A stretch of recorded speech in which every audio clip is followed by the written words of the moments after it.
The great chamber of the Galactic Council stretched wide enough to hold 10,000 beings. Its walls were made of crystal that caught the light from 3 nearby stars, sending rainbow patterns across the polished floor. Representatives from 47 different species sat in their designated sections, each area modified to suit their particular needs. Some sections were filled with water for the aquatic Thelmar, others burned with controlled flames for the silicon-based Pyronites. The air itself was divided into zones with different gas mixtures, all kept separate by invisible force fields. Ambassador Sarah Chen sat in the human section, a simple elevated platform with standard chairs and normal Earth atmosphere. She was a small woman by human standards, barely 5 feet tall, with gray hair pulled back in a practical bun. She wore the plain blue uniform of Earth's diplomatic corps, without decorations or medals. Next to her sat her aide, Marcus Webb, a younger man who was busy taking notes on his tablet. The current speaker was Ambassador Thrazakor of the Zakreen Empire. He stood at the central podium, his 4 arms gesturing dramatically. The Zakreen looked like someone had crossed a mantis with a bear, and then covered the result in purple scales. Thrazakor stood nearly 8 feet tall, his compound eyes glittering with what humans had learned to recognize as contempt. For 300 years, Thrazakor announced, his voice booming through the translation system, the humans have contributed nothing of value to this council. They trade, they talk, they share their music and their food. He made a dismissive gesture with 2 of his arms. But when real matters arise, matters of territory and strength, they hide behind words. Several species in the chamber made sounds of agreement. The Voltani, a race of energy beings, pulsed with bright yellow light. The Kronar delegation, massive turtle-like creatures, drummed their claws against their platforms in approval. Sarah remained perfectly still, her face showing no emotion. She had learned long ago that reactions only encouraged bullies. The Zakreen Empire has claimed the Outer Rim territories, Thrazakor continued. These systems lie between our space and the space humans claim as their own. By the ancient laws of this council, we have the right to expand into unclaimed territories, yet the humans dare to object. The systems are not unclaimed, Sarah said quietly, activating her microphone. 4 of them contain pre-industrial civilizations. Council law clearly protects such worlds from colonization. Protected by whom? Thrazakor turned to face her directly. By warriors? By fleets? No, protected only by words written in old documents. The Zakreen honor strength. If you want to protect these worlds, send your fleet. Oppose us with force, not paper. The Council exists to prevent such confrontations, Sarah replied. We request that the Council invoke Article 17, which requires mediation before any military action in disputed territories. Thrazakor's mandibles clicked together in what the translation system rendered as laughter. Of course the humans want mediation. Of course they want more talking. Tell me, Ambassador Chen, does your species know any solution that does not involve sitting in comfortable chairs and speaking softly? We know many solutions, Sarah said. We prefer the ones that do not result in unnecessary death. Unnecessary? Thrazakor slammed 2 fists on the podium. You reveal your weakness with every word. Death in honorable combat is never unnecessary. It is the very foundation of civilized society. The strong thrive, the weak are consumed. This is the natural order. The council leader, an ancient being named Executor Van, raised 1 crystalline appendage. Van's species, the Crystallis, were among the oldest members of the council. They communicated through pulses of light that the translation system converted to various languages. The Zakreen ambassador's point is noted, Van said. Ambassador Chen, does humanity wish to formally dispute the Zakreen claim? We do, Sarah replied. And we request council mediation as is our right under— Your request is denied, Van interrupted. The crystal being's lights flickered in a pattern that suggested discomfort. This council has grown weary of human obstruction. For 3 centuries you have blocked expansions, prevented wars, and insisted on peaceful resolutions. Yet you contribute no military strength to enforce these peaces. You have no fleets patrolling trade routes. You send no soldiers to protect contested worlds. You are, in essence, asking others to fight battles you are too frightened to fight yourselves. Sarah felt Marcus tense beside her. She placed a hand on his arm, a silent signal to remain calm. The council's decision is made, Van continued. The Zakreen may proceed with their expansion. If humanity wishes to object, they must do so through military means. That is the final word on this matter, The chamber erupted in discussion. Some species cheered.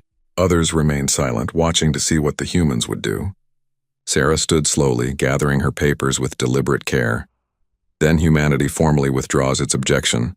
She said clearly, "We will not contest the Zakrine expansion militarily." The chamber fell silent. Even Thraskor seemed surprised. "You surrender?" the Zakrine ambassador asked. "Just like that?" "We acknowledge that we cannot change the council's decision," Sarah replied. "We will relocate our observation posts from the disputed systems. We will inform the pre-industrial civilizations that the council has declined to protect them. Their fate is now on the council's conscience, not ours." She picked up her tablet and began walking toward the exit. "Running away," Thraskor called after her. "Typical human cowardice." Sarah paused at the doorway and looked back. "We are not running, Ambassador. We are simply removing ourselves from a situation where our presence would lead to violence we do not wish to commit. That is not cowardice. That is discipline." "Discipline?" Thraskor's mandibles clicked rapidly. "You are prey animals pretending to be civilized. When my fleet arrives at your colony of New Havana, we will see how disciplined you remain. Perhaps then you will show your true nature and beg for mercy." "New Havana is not in the disputed zone," Sarah said carefully. "It will be," Thraskor replied. "The council has made clear that words mean nothing. Only strength matters. And if humanity will not use strength to defend its claims, then humanity has no claims." Sarah looked up at Executor Van. "Is this acceptable to the council? Open threats of aggression against member species?" Van's lights pulsed in what might have been a shrug. "The council will address actual aggression if it occurs. Threats are merely words, Ambassador Chen. I thought humans valued words." Sarah stood still for a long moment. Her face remained calm, but something in her eyes changed. Marcus saw it and felt a chill run down his spine. He had worked with Ambassador Chen for 5 years and had never seen that particular expression before. "Very well," Sarah said softly. "Let us hope for everyone's sake that threats remain merely words. Good day, Executor." She left the chamber with Marcus hurrying behind her. They walked in silence, through the crystal corridors of the council, stationed until they reached the docking bay where Earth's diplomatic shuttle waited. Once they were inside the shuttle and the doors had sealed, Marcus finally spoke. "Ambassador, what do we do now?" Sarah sat down heavily in her chair and closed her eyes. "We do what we always do, Marcus. We try to prevent a war. But the council sided with the Zakrine, and Thraskor basically declared his intention to attack New Havana. That's 50,000 colonists. We have to protect them." "I know." Sarah opened her eyes and pulled out her secure communication tablet. "Set course for Earth, emergency priority, and send a flash message to New Havana. Tell Governor Martinez to begin evacuation protocols immediately." "Evacuation? But that will take weeks. The Zakrine fleet could be there in days." "Then tell him he has days," Sarah said grimly. She began typing rapidly on her tablet, sending encrypted messages that Marcus was not cleared to read. "And Marcus, when we get back to Earth, you are going to see things that may frighten you. Things that will make you question everything you thought you knew about our government and our history." "What kind of things?" Sarah looked at him with that same strange expression, the one that did not quite match her gentle grandmother appearance. "You are about to learn why humanity has spent 300 years avoiding fights, Marcus. You are about to learn what we have been protecting the galaxy from." "I don't understand." "You will," Sarah said quietly. "Everyone will." The Zakrine wanted to see human strength. They pushed and pushed until they finally succeeded in provoking a response. Now they will learn what we have been desperately trying to prevent them from learning. Which is what? Sarah returned her attention to her tablet, her fingers flying across the screen as she sent message after message to people and organizations Marcus had never heard of. That there is a very good reason why Earth has no visible military. A very good reason why we never patrol trade routes or station fleets at our borders. A very good reason why we smile and accept insults and back down from confrontations. Ambassador, you're scaring me. Good, Sarah said without looking up. You should be scared. Because in a few days the entire galaxy is going to be scared, and they will finally understand why we spent 3 centuries begging everyone to choose peace. She sent one final message and set the tablet down. Tell the pilot to push the engines to maximum. We need to reach Earth before the Zakrine reach New Havana. The shuttle lifted off from the council station and jumped into faster-than-light travel. Behind them, in the council chamber, Thrazkor was already ordering his fleet to move toward human space. He was confident, eager for glory, certain that the weak humans would scatter like frightened animals before his mighty warships. He had no idea what was waiting in the darkness between the stars. None of them did. For 300 years, humanity had kept its secrets. For 300 years, they had maintained their silence. For 300 years, they had chosen peace over pride, restraint over revenge. But that time was ending. The silence was about to be broken, and the galaxy would never be the same again. The colony of New Havana orbited a yellow star remarkably similar to Earth's sun. The planet itself was a beautiful world of blue oceans and green continents, with 3 small moons that created spectacular tides. 50,000 humans called it home, living in a dozen settlements scattered across the main continent. They grew crops, raised families, and built a peaceful life far from Earth. Governor Elena Martinez stood in the control center of the colony's main city, watching the emergency evacuation proceed. The screens around her showed organized chaos. Families were loading onto transport ships as quickly as possible. The spaceport was crowded with vessels of all sizes, from massive colony transports that could carry thousands to small private ships, barely large enough for a single family. "How many are off-world?" Elena asked her operations chief. 32,000 so far, replied Commander Park, a former military officer who had retired to New Havana 5 years ago. "But Governor, we are running out of time. The Zakreen fleet will be here in less than 6 hours. Then we work faster," Elena said firmly. She opened a colony-wide channel. "This is Governor Martinez. All remaining residents, please proceed immediately to your assigned evacuation points. Leave everything except essential documents and medications. We will recover possessions later. Right now we need to get everyone to safety." A young woman at a nearby console spoke up nervously. "Governor, what if the Zakreen attack the transports?" "They are not armed. They are just civilian ships." "The Zakreen will not attack unarmed evacuation ships," Elena said with more confidence than she felt. "Even they have that much honor." Commander Park caught her eye and shook his head slightly. He did not share her optimism. But what else could they do? Earth's instructions had been clear. Evacuate everyone and abandon the colony without resistance. No fight, no defiance. Just leave. It went against everything Park had learned in his military career. You did not abandon territory without a fight. You did not let bullies take what was yours without making them pay a price. But orders were orders, and Earth had been very specific. 6 hours later, the last transport was loading passengers when the Zakreen fleet appeared at the edge of the star system. 15 warships, each one bristling with weapons and armor. They were designed to look intimidating, with sharp angles and spikes protruding from their hulls. Red and black colors that reminded humans of wasps or hornets. Commander Thrazkor stood on the bridge of his flagship, the Conqueror's Pride, and watched the human colony on his screens. He had expected to see defense platforms, military vessels, some show of resistance. Instead, he saw only civilian transports fleeing the planet. "They run like cowards," said his second-in-command, a younger Zakreen named Vextar. "They do not even try to fight." "They have nothing to fight with," Thrazkor replied. "Open a channel to the human vessels." A moment later, his voice boomed across space, translated into human language by automated systems. "This is Commander Thrazkor of the Zakreen Empire. The world you call New Havana now belongs to us. You are trespassing in Zakreen space. However, because we are honorable, we will allow you to leave unharmed. Depart immediately and do not return."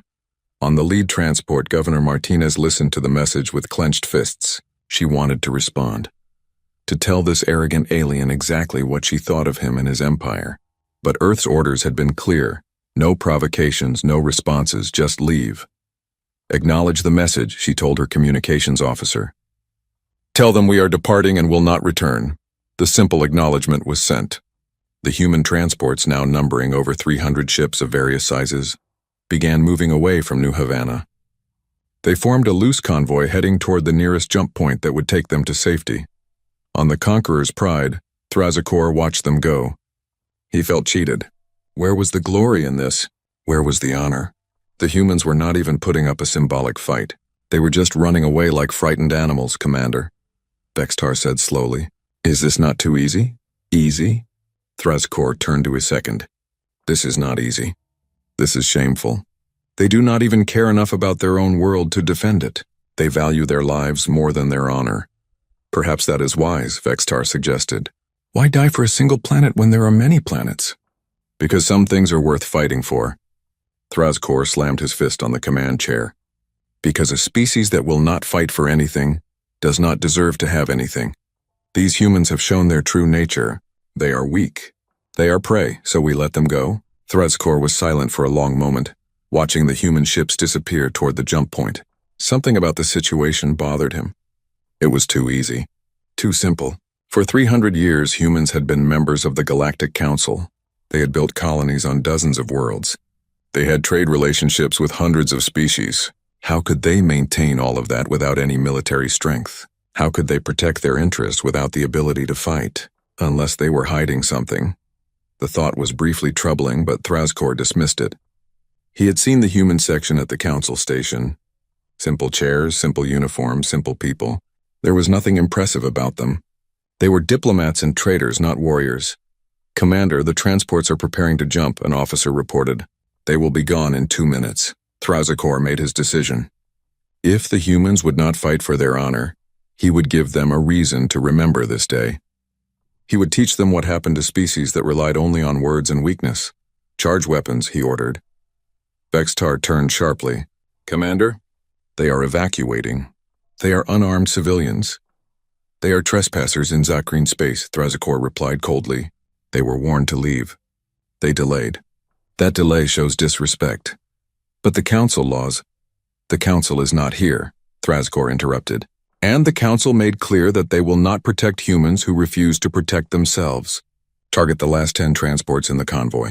Fire when ready. Commander, I must protest, Vextar said urgently. This is not honorable combat. These are not warriors. They are families, children. You forget your place, second. Thrazkor rounded on him. I am teaching the humans a lesson. I am showing them the price of cowardice. If they want to run, they can run. But they will leave their dead behind to remind them of their shame. Now carry out my order or I will find someone who will. Vextar hesitated, his mandibles working silently. Then he turned to the weapons officer and nodded. The officer, looking equally unhappy, activated the targeting systems. On the transport ship Bright Hope, alarms suddenly began screaming. The pilot, a man named Chen Zhao, stared at his console in disbelief. They are locking weapons on us, he shouted. The Zakreen are targeting us. Governor Martinez, who had transferred to Bright Hope to ensure she was on the last ship to leave, grabbed a handhold as the ship lurched. Evasive action. Get us to the jump point. We are too slow, Chen said desperately. These are cargo transports, not warships. We cannot outrun military vessels. The first Zakreen plasma torpedoes struck 3 of the trailing transports. The massive civilian ships, never designed for combat, had shields that lasted less than a second. The torpedoes punched through their hulls and detonated inside. Bright Hope's sensors registered the explosions, the brief screams on the emergency channels, and then silence. They killed them, someone whispered. They actually killed them. More torpedoes launched. 4 more transports died, their hulls torn apart by weapons designed to destroy armored warships. The defenseless civilian vessels never had a chance. 3 more fell before the survivors finally reached the jump point and escaped into faster-than-light travel. When it was over, 10 transport ships had been destroyed. 4,217 men, women, and children had died.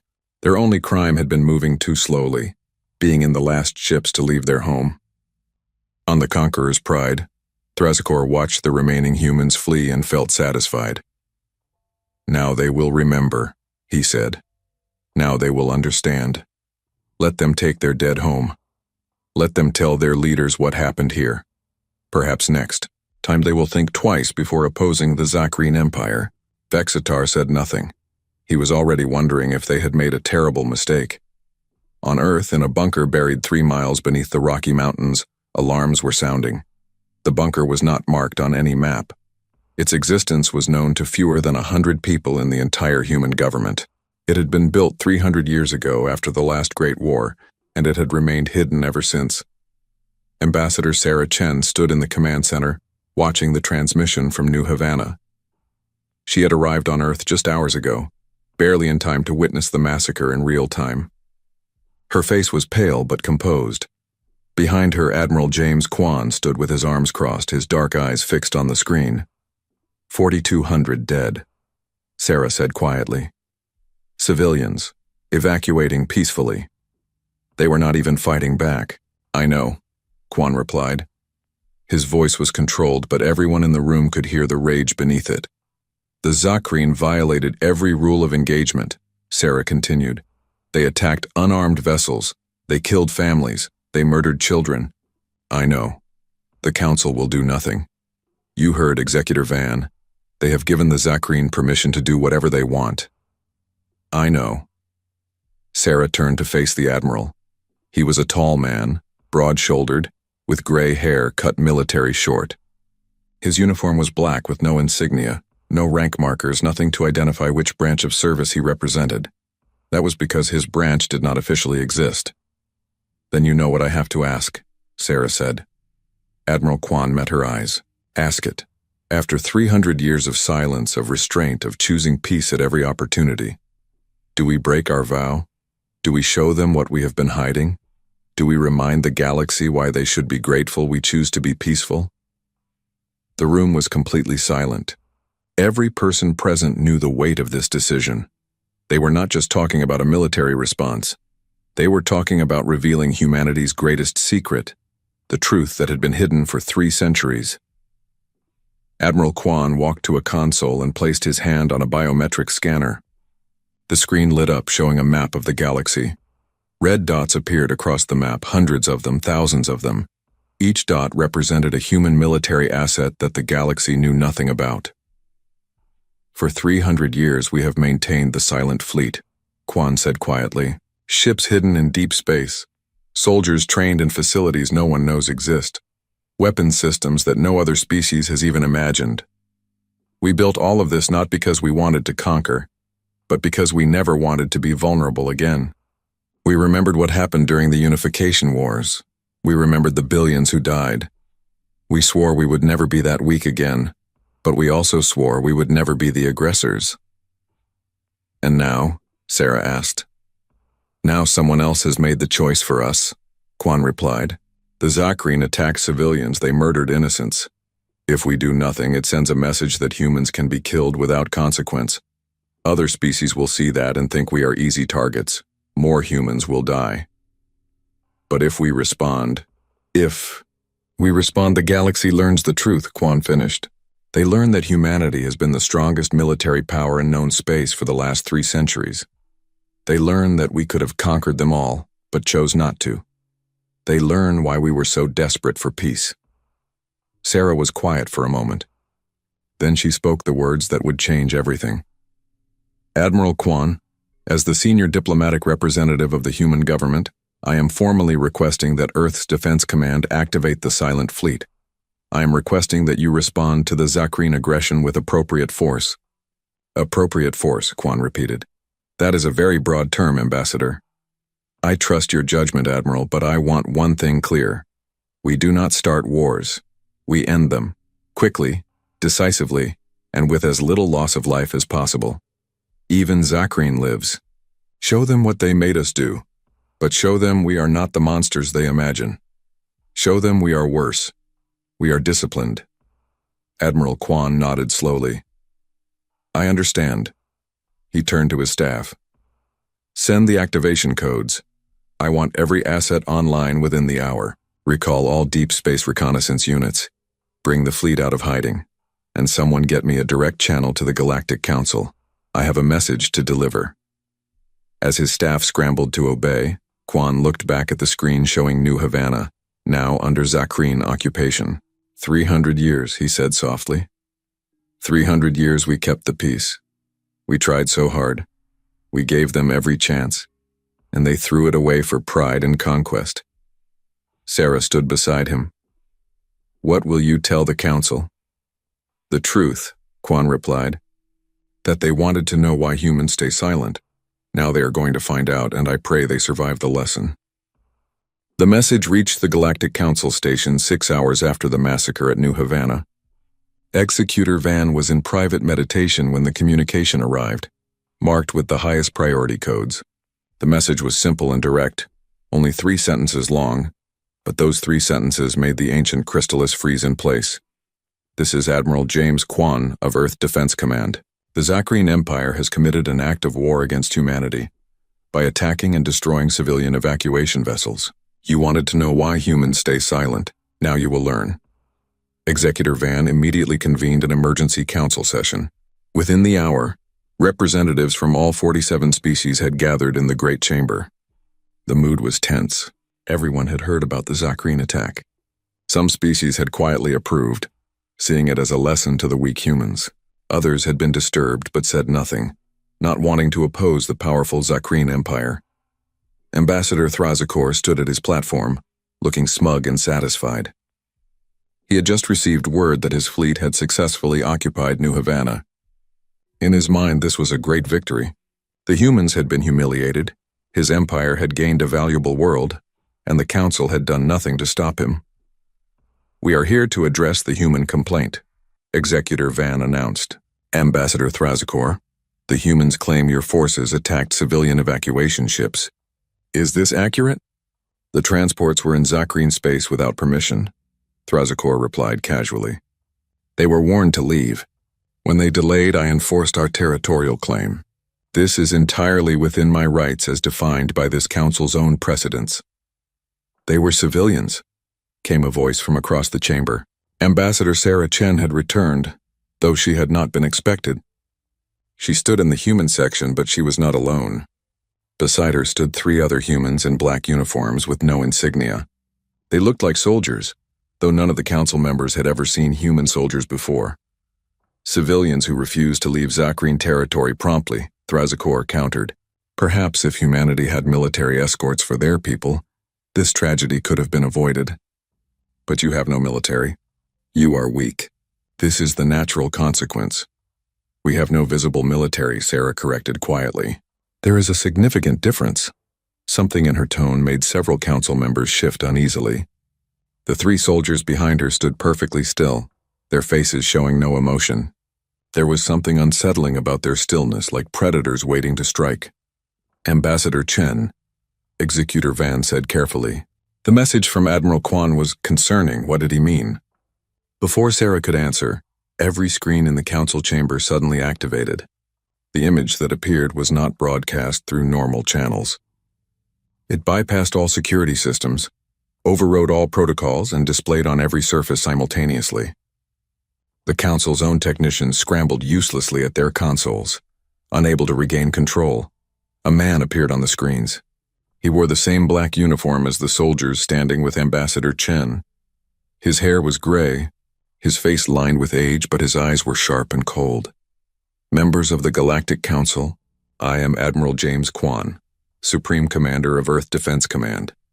6 hours ago, the Zakrine Empire committed an act of war against humanity. They attacked and destroyed 10 civilian evacuation vessels, murdering 4,217 innocent people, men, women, and children who were peacefully leaving their homes as requested."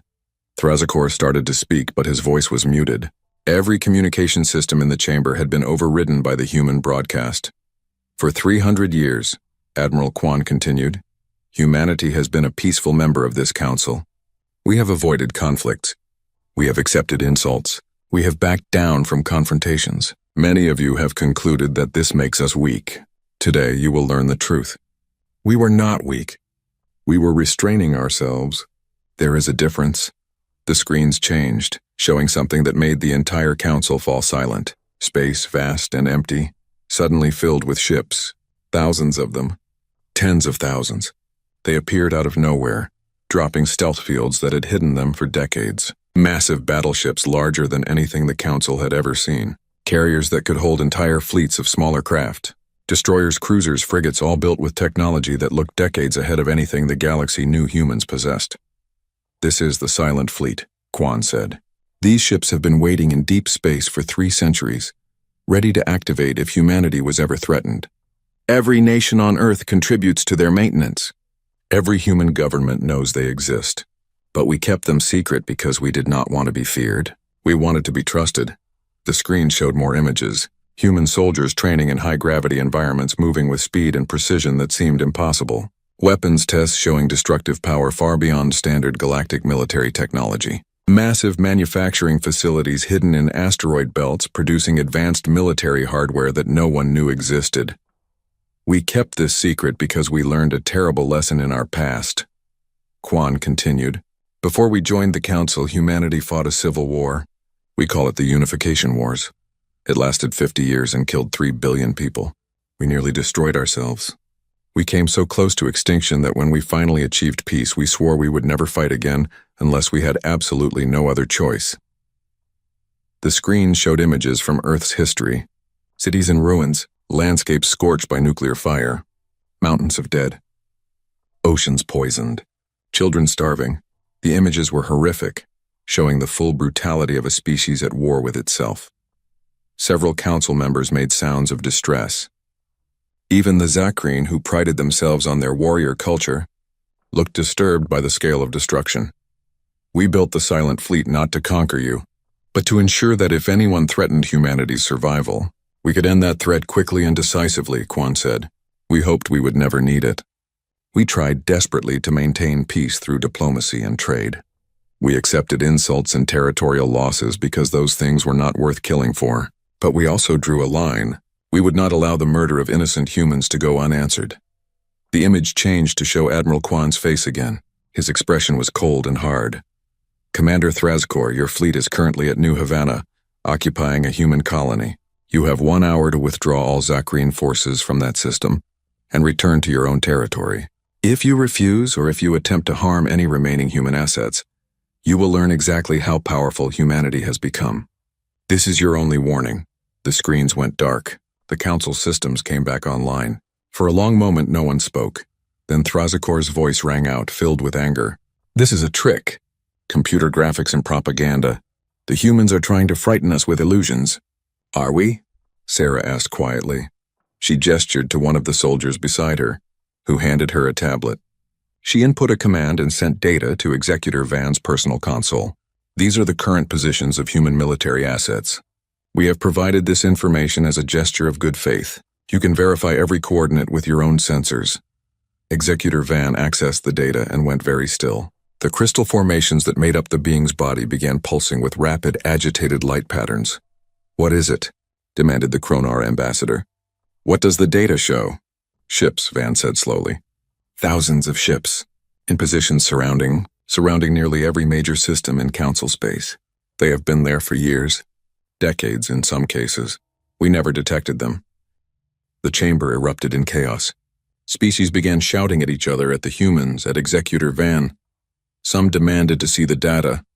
Others insisted it must be false.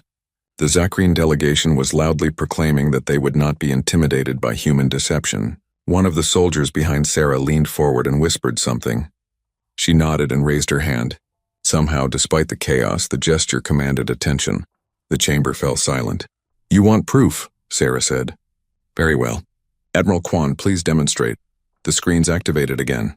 This time they showed a live feed of space near the Zakreen homeworld.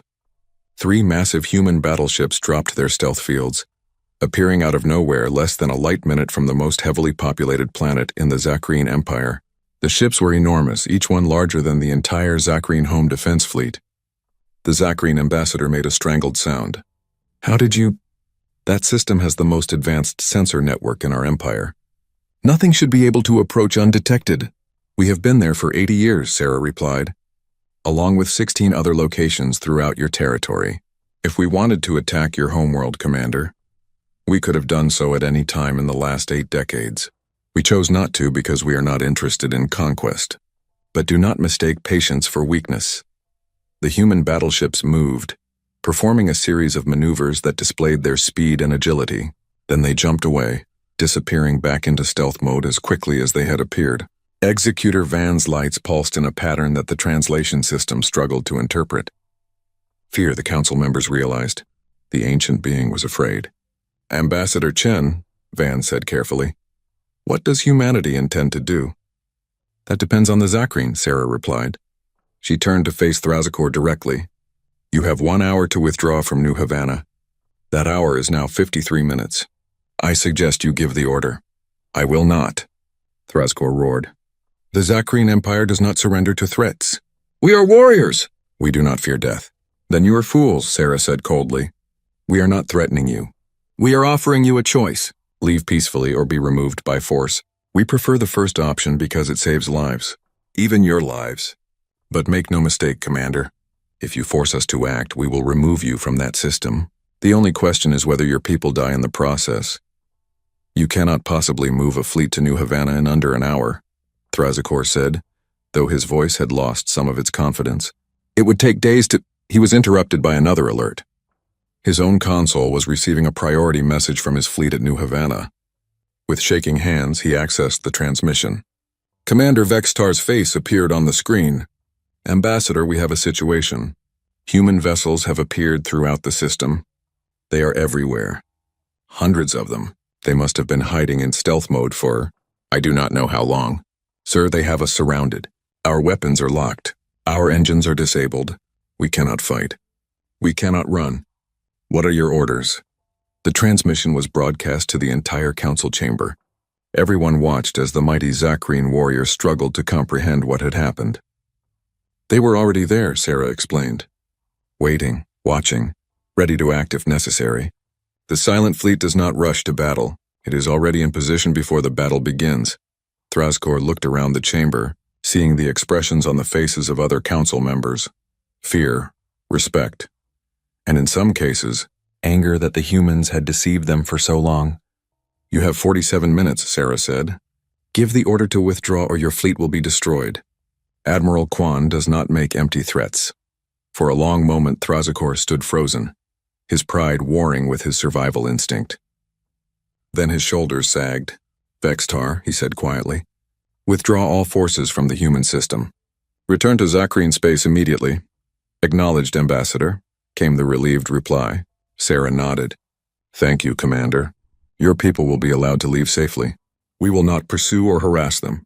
But if any Zakreen vessel enters human space again without permission, it will be destroyed. Is that clear? Thrazakor said nothing, but his silence was answer enough. Executor Van's lights pulsed in a complex pattern. Ambassador Chen, the Council must discuss this situation. Humanity has changed the balance of power in the galaxy. This requires careful consideration. Take all the time you need, Sarah replied. But understand this, Executor. We did not want to reveal ourselves. We wanted to continue living peacefully, trading, sharing culture, resolving disputes through diplomacy. You forced our hand. The Zakreen attacked civilians and the Council did nothing. We had no choice but to protect ourselves. You could have revealed your strength earlier. The Voltani ambassador pulsed. You could have prevented this situation. Could we? Sarah asked. If we had shown our military power 300 years ago, would you have welcomed us as peaceful traders? Or would you have seen us as a threat to be contained or destroyed? We hid our strength precisely because we did not want to be drawn into the endless territorial disputes and power struggles that plague this council. We wanted to be left alone. But if you will not let us be peaceful, then we will be powerful. The choice was always yours. She turned and walked toward the exit, her 3 escorts falling in behind her. At the doorway, she paused and looked back. One more thing, Executor. Every species in this chamber now knows that humanity has the capability to strike anywhere in the galaxy at any time. We could destroy your homeworlds before you even knew we were coming. Remember that. Remember that we had this power for 300 years and never used it. Remember that we chose peace when we could have chosen domination. And remember that the only reason you are learning about this now is because someone decided to murder our civilians. We did not start this, but we will finish it. The chamber remained silent as the humans departed. On the screens around the room, sensor data continued to update, showing more and more human military assets appearing across the galaxy as they dropped their stealth fields. The silent fleet was revealing itself, and the galaxy was learning to fear what had been hiding in the darkness all along. Commander Thrazakor stood at his platform, his forearms hanging limp at his sides. He had wanted to prove human weakness. Instead, he had awakened something that the galaxy would have been much safer never knowing existed. And somewhere in deep space, Admiral Kwan watched it all unfold and allowed himself a moment of sadness. 300 years of peace ended in a single moment of pointless cruelty. Humanity had tried so hard to avoid this, but now the secret was out and everything would be different. The silent fleet was silent no more. The Zakreen fleet limped back to their home system in shame and confusion. Commander Vextar sat on the bridge of the Conqueror's Pride, watching the tactical displays with growing unease. Around his ship, maintaining perfect formation, were 12 human warships. They had appeared the moment the Zakreen fleet entered their own territory, escorting them home like prison guards escorting inmates. The human ships were massive, bigger than anything in the Zakreen Navy. Their hulls were dark gray, almost black, with strange angular designs that made them hard to track visually. They moved with precision that spoke of computer-controlled systems far more advanced than anything the Zakreen possessed. And they were completely silent. No threats, no communication. They simply followed, watching, waiting. "This is humiliating," growled one of Vextar's officers. "We are warriors returning home in defeat, surrounded by enemy ships." "We are alive," Vextar replied quietly. "That is more than I expected when those ships first appeared at New Havana. They could have destroyed us. They chose not to. That tells us something important about these humans. It tells us they are weak," the officer insisted. "They spare enemies. True warriors show no mercy." Vextar turned to look at his subordinate. "You are young and stupid. True warriors know when they are beaten. Those human ships could destroy our entire fleet before we fired a single shot. The fact that they have not means they are following rules we do not understand. That makes them more dangerous, not less." The fleet reached the Zakreen homeworld and began to disperse to their various bases. The human escort maintained position just outside the orbital defense perimeter, clearly visible to every sensor in the system. The message was clear. "We can go anywhere we want and you cannot stop us."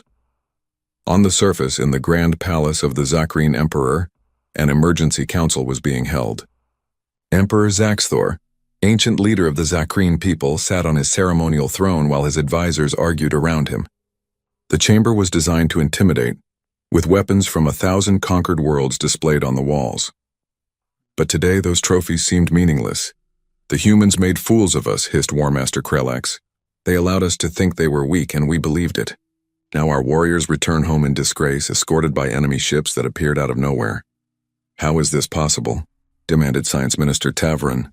"Our intelligence networks found no evidence of human military capability.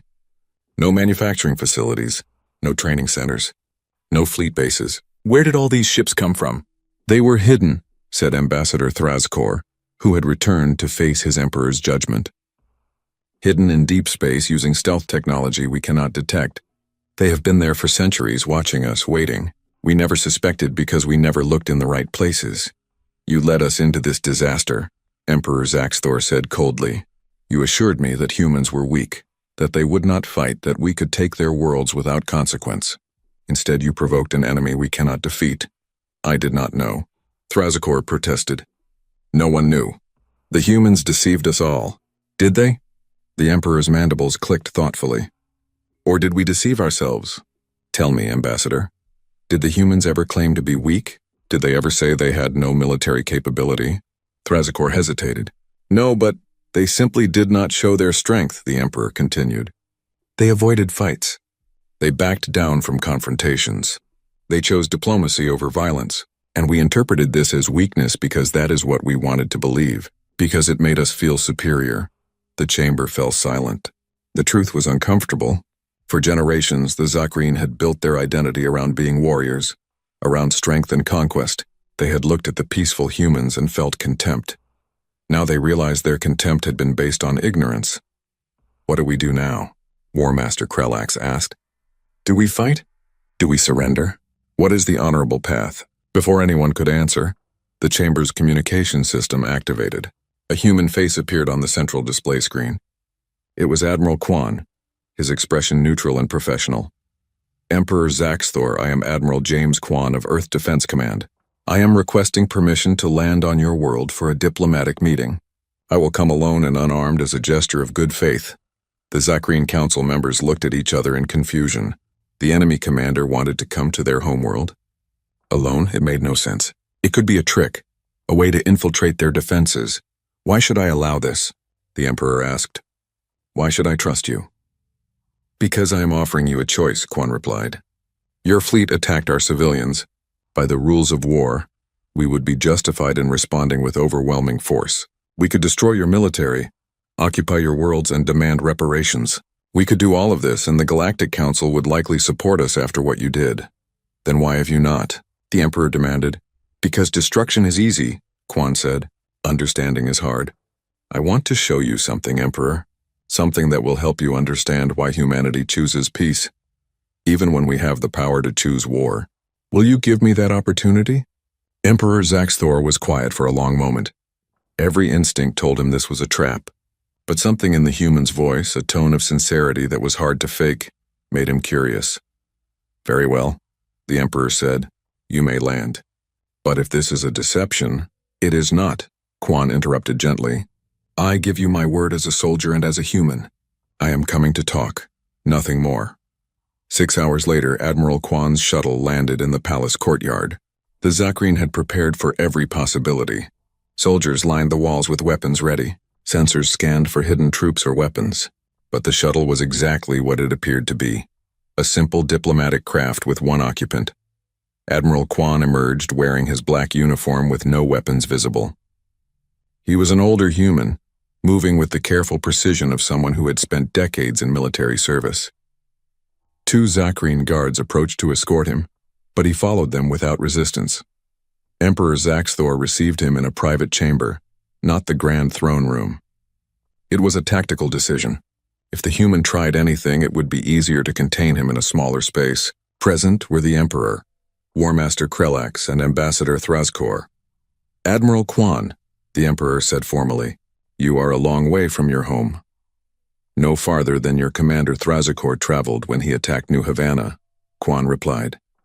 He was not being aggressive, just stating a fact. We have withdrawn from that system as you demanded, the Emperor said. What more do you want? I want you to understand why we demanded it, Quan replied. He pulled out a small device from his pocket. The Zakreen guards immediately raised their weapons, but Quan held up his other hand calmly. This is a holographic projector. Nothing more. I would like to show you something, may I? The Emperor gestured for him to proceed. Quan activated the device and images appeared in the air between them. This is Earth, Quan said. 350 years ago. The images showed a beautiful blue and green planet, not unlike New Havana or the Zakreen homeworld. Cities gleamed on the continents. Ships moved between the planet and orbital stations. It looked peaceful and prosperous. This is Earth during the Unification Wars, Quan continued. The images changed. Now the cities were burning. Mushroom clouds rose from multiple continents. Orbital stations fell from the sky in flames. The oceans were dark with pollution. The land was scarred with weapons impacts. We fought for 50 years, Quan said quietly. Nation against nation. Ideology against ideology. Everyone believed they were right, that their cause was just, that victory would make everything better. In the end, 3 billion people died. That was almost half of our entire species. The images continued showing the aftermath. Refugees in massive camps, children with visible radiation sickness, cities reduced to rubble, fields that once grew food now poisoned and barren. When it finally ended, when we finally achieved peace, we looked at what we had done to ourselves and we were horrified, Quan said. We had nearly destroyed the only world we had. We had killed billions of our own kind. And for what? Territory? Resources? Pride? None of it seemed worth the price we had paid. Emperor Zaxthor watched the images with growing discomfort. The Zakreen valued strength and honored warriors, but there was something disturbing about the scale of destruction shown here. This was not glorious combat between warriors. This was annihilation. So we made a vow, Quan continued. We swore that humanity would never fight another war unless we had absolutely no choice. We built the Silent Fleet not as a tool of conquest but as insurance. We would be strong enough that no one could threaten us, but we would use that strength only in self-defense. You expect me to believe you built all those ships just to hide them? War Master Krelax scoffed. No species maintains a massive military fleet without using it. We are not just any species, Quan replied. We are a species that learned the hard way what war really costs. Every human child studies the Unification Wars in school. Every human adult remembers the stories passed down from that time. We carry the scars of that conflict in our cultural memory. It makes us different from other species. It makes you weak, Thrazkor muttered. Quan turned to look at the ambassador directly. Does it? Commander, your fleet killed 4,000 of my people, unarmed civilians who were peacefully evacuating their homes. You murdered men, women, and children who had never harmed you, who were not even resisting. You did this to teach us a lesson about strength. Thrazkor's mandibles worked silently. He wanted to defend his actions, but the human's words made him uncomfortable. In response, Quan continued, we deployed a fleet that could have destroyed every Zakreen military asset in the galaxy within hours. We surrounded your homeworld with ships that could have bombarded it into dust. We could have killed billions of your people in revenge for the thousands you killed of ours. But we did not. We simply forced your fleet to withdraw and come home. So tell me, Ambassador, who is weak? The species that kills civilians to prove a point, or the species that shows restraint even when they have the power to take revenge? The chamber was silent. Emperor Zaxthor leaned forward, his compound eyes focused on the human. What is your point, Admiral? Why show us this? Why come here? Because I want you to understand that we are not your enemies, Quan said. We never wanted to be your enemies. We wanted to live peacefully, to trade, to share ideas and culture. But we also will not allow anyone to murder our people without consequence. What happens next is up to you. Are you threatening us? The War Master demanded. No, Quan said. I am offering you a choice. You can see us as adversaries, as enemies to be feared and opposed. If you choose that path, you will lose. Our military capabilities are beyond anything you can match. We will not conquer you or destroy you, but we will defend ourselves. Every time you attack us, we will respond with overwhelming force. Eventually, your economy will collapse, your military will be depleted, and your people will suffer. Or, the Emperor prompted. Or you can choose to see us as we truly are, Quan said. A species that values peace but maintains strength. A species that will trade fairly, negotiate honestly, and defend vigorously. We can be your trading partners, your allies, even your friends. But never again will we be your victims. That era ended when Commander Thrazkor fired on our evacuation ships. Quan deactivated the holographic projector and put it away. In 3 days, we will withdraw our forces from your territory. We will return to our patrol positions and resume our normal activities. If you want to attack us again, you can try. But now you know what we are capable of. Now you know the cost of aggression against humanity. The question is, what will you do with that knowledge? Emperor Zaxthor was silent for a long time. His advisors watched him, waiting for guidance. Finally, he spoke. You are a strange species, Admiral Quan. You have the power to destroy us, yet you offer us peace. You have the strength to conquer, yet you choose restraint. I do not fully understand you, but I am beginning to respect you. Respect is a good start, Quan said. Understanding can come with time. What do you want from us? The Emperor asked. What price must we pay for the lives your people lost? We want 3 things, Quan replied. First, formal acknowledgement that the attack on New Havana was a violation of council law and human sovereignty. Second, reparations to the families of those who died. Not wealth or territory, just compensation to help them rebuild their lives. Third, and most important, we want a commitment that the Zakreen will never again target human civilians. That is surprisingly reasonable, the Emperor admitted. I expected demands for territory, for tribute, for humiliation. We do not want your territory or your submission, Quan said. We want to ensure this never happens again.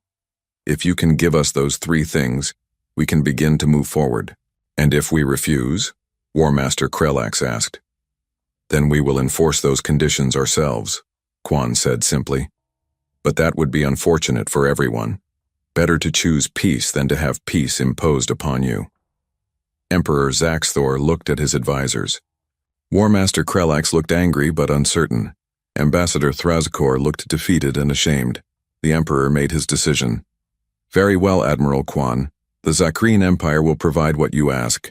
We will acknowledge our violation of council law. We will compensate the families of your dead. And we will guarantee the safety of human civilians in any future conflicts. You have my word as Emperor. Thank you, Quan said. He bowed slightly, a gesture of respect. I hope this can be the beginning of better relations between our peoples. As Quan was escorted back to his shuttle, Ambassador Thrazkor followed him. At the entrance to the palace, the ambassador spoke. Admiral, I must know. When you surrounded our fleet at New Havana, you could have destroyed us completely. Why did you not? We deserved it for what we did. Quan paused and looked back at the Zakreen commander. Because killing you would not bring back our dead. Because revenge does not heal wounds, it only creates new ones. Because we learned 300 years ago that the cycle of violence only ends when someone chooses to stop it. He smiled slightly.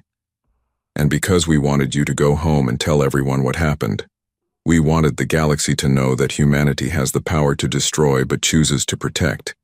That message is more valuable than any military victory. Thrazkor's mandibles clicked slowly. You are strange creatures, you humans. But perhaps that is not a bad thing. Perhaps not, Quan agreed.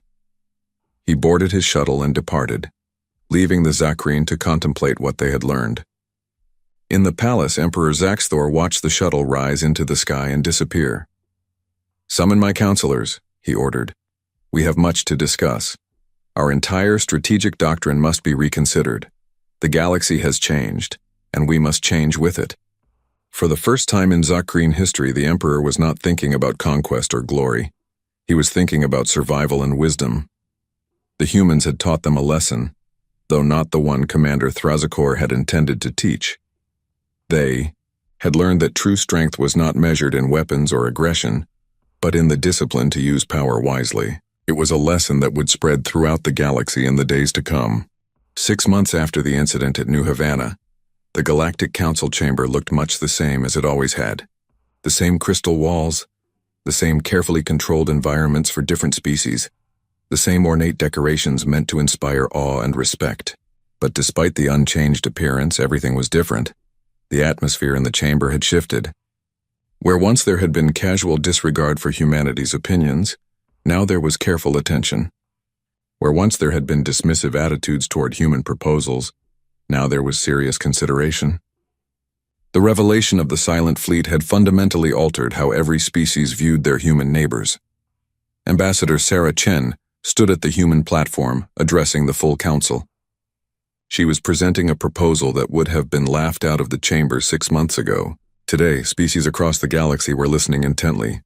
The Silent Guardian Accord, Sarah said, her voice carrying clearly through the chamber's acoustics, is designed to prevent the events that led to the New Havana tragedy. It has 3 core principles. First, the establishment of a genuine peacekeeping force with the authority and resources to intervene in conflicts before they escalate. Second, mandatory mediation for all territorial disputes with enforcement mechanisms for species that refuse to participate. Third, absolute protection for civilian populations during any military conflict. She paused, looking around the chamber at the assembled representatives. Humanity is willing to contribute significantly to this new framework. We will provide military assets to the peacekeeping force. We will share some of our defensive technologies with other council members. We will train peacekeepers from any species interested in participating. But in exchange, we ask for one thing: that the council take its responsibility seriously. That we stop allowing conflicts to escalate because it is politically convenient. That we protect the weak rather than simply watching them suffer. Executor Van's crystalline form pulsed with thoughtful light patterns. Ambassador Chen, your proposal is comprehensive and well considered. However, many council members are concerned about humanity's military dominance. You have revealed capabilities far beyond any other species. How can we be certain you will not use this power to impose your will on the council? Because we had that power for 3 centuries and never used it, Sarah replied simply. We could have dominated this council at any time. We could have enforced our will through threat of force. We chose not to. That choice has not changed. What has changed is that everyone now knows the choice exists. A new voice spoke from across the chamber. It was Ambassador Thrazkor of the Zakreen Empire. He stood at his platform, but his posture was different from before. Less arrogant. More respectful. I wish to speak in support of the human proposal, Thrazkor said. The chamber fell silent in surprise. The Zakreen supporting a human initiative was unexpected. 6 months ago, I believed humans were weak, Thrazkor continued. I believed that their preference for diplomacy indicated inability to fight.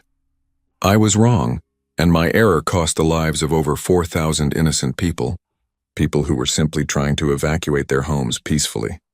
This shame will haunt me for the rest of my life. His mandibles clicked slowly, a sign of emotional distress in Zakreen. But what happened after my attack taught me something important. The humans had every right to destroy my fleet.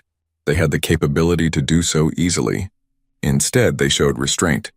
They demonstrated that true strength is not the willingness to kill, but the wisdom to know when not to kill. He turned to face Sarah directly. Admiral Kwan visited our homeworld and showed our Emperor the history of human conflict, the devastation they inflicted upon themselves, the billions who died, and he explained why humanity built such powerful defenses while maintaining peaceful intentions. It was not weakness. It was learned wisdom. They understand the true cost of war because they paid it in full. Thrazkor paused, his compound eyes reflecting the chamber's lights. My people are warriors. We have always valued strength and honored combat. But the humans showed us that there is a difference between strength and cruelty, between honor and senseless violence. If this council is to survive and prosper, we must learn this distinction. I support the Silent Guardian Accord because it represents the kind of galaxy I want my children to inherit. One where strength is used to protect, not to oppress. The chamber erupted in discussion. Several species that had been uncertain about the human proposal began reconsidering. The support of the Zakreen, one of the most militaristic empires in the council, carried significant weight. The Kronar ambassador, a massive turtle-like being named Shell Commander Torx, raised one massive claw for attention. The Kronar Collective also supports this proposal. We have watched humanity carefully since the revelation of their fleet. They have not used their power to threaten or intimidate. Instead, they have helped repair damage to Zakreen worlds. They have shared medical technology to treat wounded Zakreen soldiers. They have demonstrated that their stated values are genuine, not just propaganda. This is the behavior of a species we can trust with significant responsibility. More voices joined in support. The Thelmar, the aquatic species whose waters were threatened by territorial disputes with their neighbors. The Voltani, energy beings who preferred peaceful coexistence to conflict. Even some of the more aggressive species grudgingly admitted that the human proposal had merit. Not everyone was supportive. The Crothian Dominion, a species that had built its power through military conquest, objected strongly. This accord gives too much power to those who claim to be peacekeepers, the Crothian representative hissed. What prevents the humans from using this framework to enforce their own agenda? What prevents them from deciding which conflicts are acceptable and which are not? Oversight, Sarah replied calmly. The peacekeeping force will be governed by a council of representatives from 20 different species, selected through rotation to prevent any single power from dominating. Humanity will have one vote, the same as everyone else. Deployment of peacekeepers will require a 2/3 majority vote. We are not seeking control. We are seeking collaboration. And if we refuse to join this accord? The Crothian pressed. Will you force us? No, Sarah said. The accord is voluntary, but species that choose not to participate will not receive its protections. If your worlds are attacked, the peacekeeping force will not intervene. If your civilians are targeted, we will not help. The choice is yours to make. Executor Van's lights pulsed in a decisive pattern.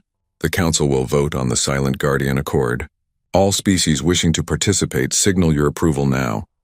Across the chamber, species activated their voting systems. The results appeared on the central display. 39 out of 47 species voted to approve. 5 abstained. Only 3 voted against. The Silent Guardian Accord is approved, Van announced. Implementation will begin immediately.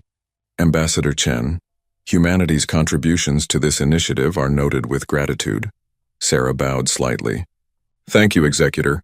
We look forward to working with all species to build a more peaceful galaxy. As the formal session ended and species began to depart, several ambassadors approached the human platform. They had questions about the Accord, about implementation timelines, about training programs. Sarah and her staff answered patiently, working to build the relationships that would make the Accord successful. Finally, when most of the chamber had emptied, Emperor Zaxthor himself approached. He had come to the council station personally for this vote. a rare honor that indicated the importance he placed on the occasion. Ambassador Chen, the Emperor said formally, I wish to speak with you privately if you will permit it. Sarah gestured to a side chamber and they moved away from the remaining crowd. Once they were alone, the Emperor's formal posture relaxed slightly. 6 months ago, your Admiral Quan came to my world and showed me things that changed my perspective, the Emperor said. He showed me the cost of the wars humanity fought, the billions who died, the world nearly destroyed, and he explained that this history is why you maintain such powerful defenses while pursuing peaceful policies. That is correct, Sarah confirmed.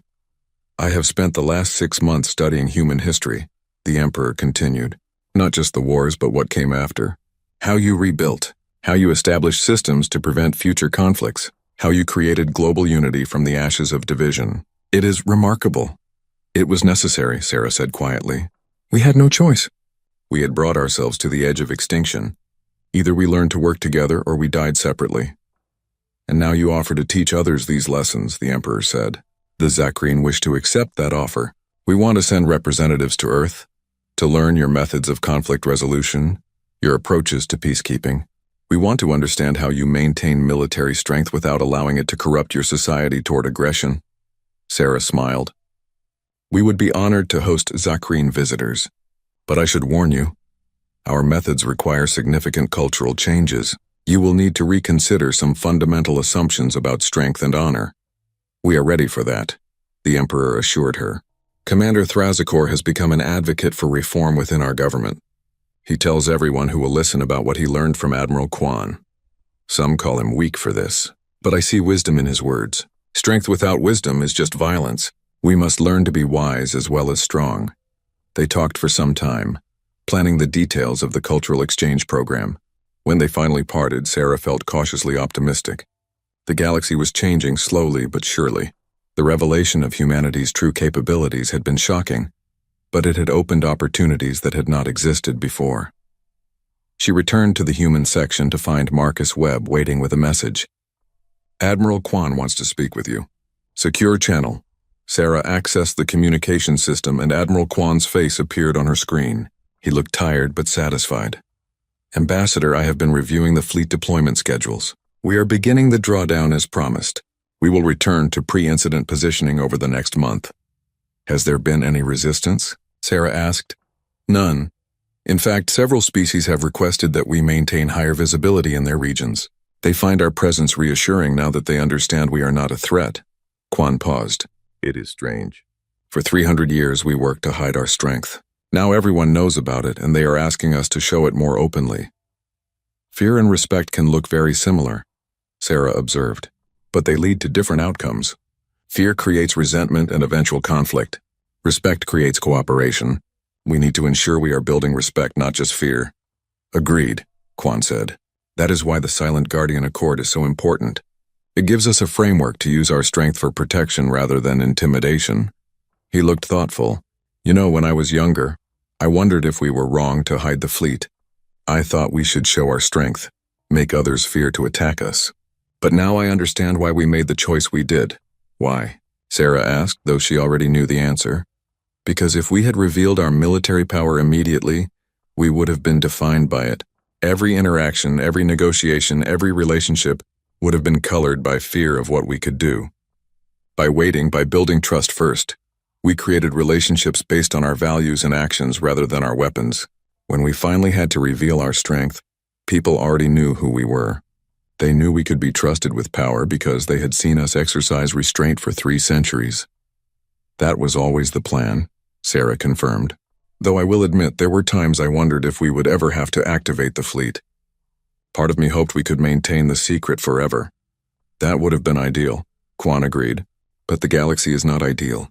There will always be species like the Zakreen who mistake patience for weakness. Our job is to correct that mistake as gently as possible and to help them learn better approaches. They discussed operational details for a while longer, then ended the call. Sarah sat alone in the now empty human section, looking out at the stars visible through the crystal walls. 300 years ago, humanity had nearly destroyed itself. They had learned terrible lessons about the cost of war, the futility of violence, the necessity of cooperation. They had built the Silent Fleet not because they wanted to fight, but because they never wanted to be forced to fight. They had kept it secret not because they were ashamed of their strength, but because they understood that power revealed too early becomes power misused. Now the secret was out, and the galaxy was adjusting to the new reality. Some species were afraid, some were grateful, some were still trying to understand. But all of them were learning the same lesson the Zakreen had learned, that humanity's true strength was not in their ships or weapons, but in their discipline and wisdom. A message appeared on Sarah's console. It was from a planet called Vector 7, home to a pre-industrial civilization that had been threatened by the Zakreen expansion 6 months ago. The message was simple. Thank you for remembering us. Thank you for protecting those who cannot protect themselves. We will remember what you did when we reach the stars. Sarah smiled. This was why they had built the fleet. This was why they had maintained the secret. This was why they had finally broken their silence. Not to conquer or dominate, but to protect, to ensure that strength served justice rather than tyranny. She stood and began gathering her materials. There was work to do. The Silent Guardian Accord needed to be implemented. Peacekeepers needed to be trained. Technologies needed to be shared. Relationships needed to be built and maintained. 2 years passed. The galaxy had transformed in ways that would have seemed impossible before the incident at New Havana. The Silent Guardian Accord had been fully implemented, with peacekeeping forces stationed at strategic locations throughout Council space. These forces were mixed units, with humans serving alongside Zakreen, Kronar, Thelmar, and dozens of other species. They trained together, learned from each other, and developed a shared culture of protection rather than aggression. The results were remarkable. Territorial disputes that once would have led to war were now resolved through mediation. Species that had been enemies for generations were learning to cooperate. Civilian casualties in military conflicts had dropped to nearly zero, as the peacekeepers enforced strict rules of engagement. On Earth, in the same deep bunker where Admiral Kwan had made the decision to reveal the Silent Fleet, a different kind of meeting was taking place. Representatives from 15 different species had gathered for an advanced training program in conflict resolution and peacekeeping operations. The humans were sharing techniques they had developed over centuries of managing their own internal conflicts. Commander Vextar of the Zakreen stood at the front of a classroom, teaching a mixed group of students about the importance of proportional response. The same officer who had witnessed the massacre at New Havana was now one of the program's most dedicated instructors. Strength is not measured by how much damage you can do, Vextar was saying. It is measured by how much damage you could do but choose not to. When humans surrounded our fleet at New Havana, they had the power to destroy us completely. Instead, they simply prevented us from fighting. That restraint taught us more than any battle could have. A young Kronar student raised a claw. But Commander, does this not encourage aggression? If attackers know they will not be destroyed, will they not attack more freely? That is a logical concern, Vextar replied. But consider the outcome. If humans had destroyed our fleet, the Zakreen Empire would have viewed them as enemies forever. We would have spent all our resources preparing for revenge. Instead, they showed us we were wrong, but gave us a path to change. Now the Zakreen are allies of humanity, not enemies. Which outcome better serves peace? The student considered this. I understand. You remove the enemy's ability to fight without creating a desire for revenge. Exactly, Vextar said. This is the wisdom humanity learned from their own wars. Victory in battle is temporary. Victory in changing minds is permanent. Meanwhile, on New Havana, the colony had been rebuilt. The Zakreen Empire had provided substantial resources as part of their reparations, and Zakreen construction teams had worked alongside humans to restore what had been destroyed. The new settlement was better than the original, with improved infrastructure and defensive systems that could protect civilians in case of future conflicts. A memorial had been erected in the center of the main city. It bore the names of all 4,217 people who had died in the attack. But beneath those names was an inscription that captured humanity's philosophy. They died because peace failed. They are remembered so peace may endure. We forgive but never forget. Governor Elena Martinez stood before that memorial with an unexpected visitor. Emperor Zaxthor had come personally to New Havana to pay his respects. It was a gesture that meant everything to the survivors. I cannot bring them back, the emperor said quietly, I cannot undo what was done, but I want you to know that the Zakreen people mourn with you. We have learned from this tragedy and we are committed to ensuring it never happens again. I believe you, Elena replied, and I think those we lost would be glad to know that their deaths led to change. They did not die in vain if they helped build a better galaxy. The Emperor bowed his head in a gesture of respect that was rare for his species. Your capacity for forgiveness is remarkable. Many species would demand revenge for such losses. Revenge would not bring them back, Elena said simply, and it would create new victims, new grieving families. We choose to honor our dead by working for peace, not by perpetuating violence. Back at the council station, Ambassador Sarah Chen was preparing for her retirement. She had served as Earth's representative for 20 years, and it was time for someone younger to take over. Her replacement, a sharp young diplomat named James Liu, was already learning the protocols and relationships that made the council function. You are leaving at an interesting time, Executor Van observed during a farewell meeting. The galaxy has changed significantly during your tenure. The galaxy was ready to change, Sarah replied.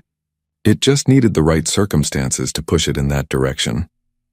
I wish those circumstances had been less tragic, but I am grateful for the outcome. Do you regret revealing the Silent Fleet? Van asked. Do you wish humanity could have maintained its secret? Sarah thought carefully before answering. Part of me will always wish we had never been forced to reveal it. The secret kept us safe in a way that visibility never can, but I also see the benefits. Species that once ignored us now listen. Ideas we proposed for centuries are now being implemented. We have influence we never had before. Power revealed is power that must be carefully managed, Van observed. True, Sarah agreed. But power hidden is power that eventually gets discovered at the worst possible moment. At least now we control the narrative. We showed our strength on our terms, in response to genuine aggression while demonstrating restraint and wisdom. That combination has earned us respect rather than just fear. The Crystalists have a saying, Van said. Light that is seen can be trusted. Darkness that might contain light is always feared. You brought your light out of darkness and the galaxy is better for it. Sarah smiled. That is a beautiful way to express it. I hope future generations remember that lesson. Power is not evil, but it must be wielded with wisdom and restraint. Years continued to pass. The Silent Guardian Accord became a permanent fixture of galactic politics. The peacekeeping forces grew more capable and more trusted.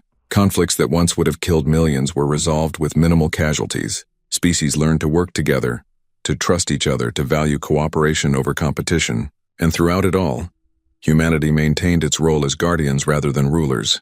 The Silent Fleet remained powerful, but it was rarely deployed. Its existence was enough. The galaxy knew that if aggression threatened innocent lives, humans would respond swiftly and decisively. That knowledge alone prevented most conflicts from escalating. 20 years after the incident at New Havana, a young Zakreen child named Kiravex sat in a classroom on her homeworld, learning galactic history. The teacher was discussing the period before the Silent Guardian Accord, when conflicts were common, and civilian casualties were accepted as normal. Why did species fight so much back then? Kiravex asked. Did they not understand that war was bad? They understood, the teacher replied. But they also believed that war was sometimes necessary. They believed that strength meant willingness to fight. It took a tragedy to teach them differently. The New Havana massacre, another student said, when the Zakreen attacked human civilians. The teacher's mandibles clicked in a gesture of sorrow. Yes, that was our shame and our awakening. The humans could have destroyed us in revenge. Instead, they taught us a better way. They showed us that true strength is the ability to protect without the need to destroy. My parent says that humans are the reason we can sleep safely at night, Kiravex said. They are the silent ones watching over the galaxy. That is true, the teacher confirmed. Humans maintain the most powerful military in known space, but they use it only to defend, never to attack.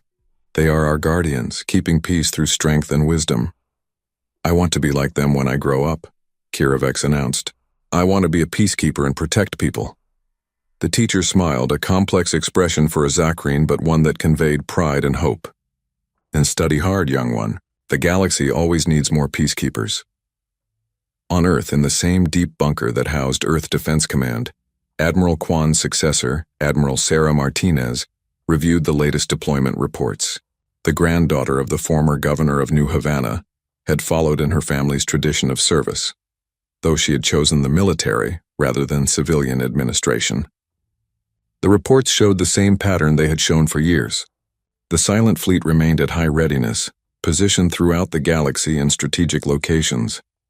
But actual combat deployments were rare. Most incidents were resolved simply by the arrival of peacekeeping forces. The galaxy had learned that escalation led nowhere good. Admiral Martinez approved the reports and filed them away. Then she pulled up a different file, one that was updated every year on the anniversary of the New Havana attack.